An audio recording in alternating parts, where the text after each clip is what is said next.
Ni aje mfuatiliaji wa Rock Digital, jina langu naitwa Nono na leo niko hapa kukujuza yale uliyokuwa uyafahamu. Bila shaka hivi karibuni umewahi kupita TikTok au Instagram na kusikia wimbo unaotumika sana kwenye Reels uitwao Papa Ote.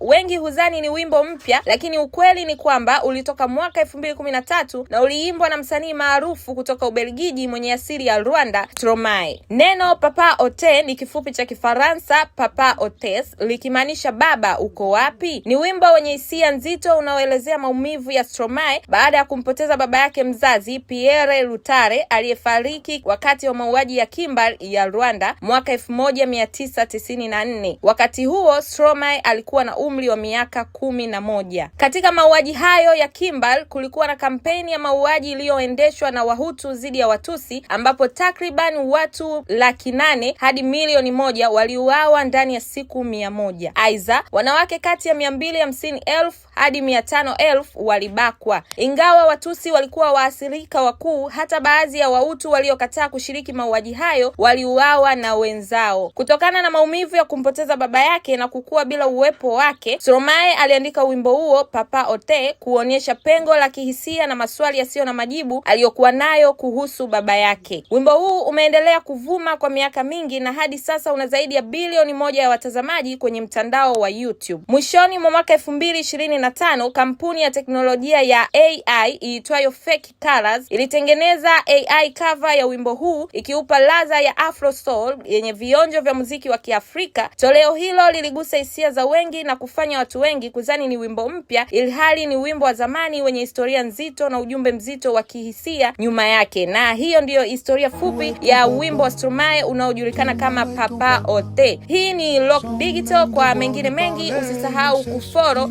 au kusubscribe channel hii, lakini pia kuifollow kwenye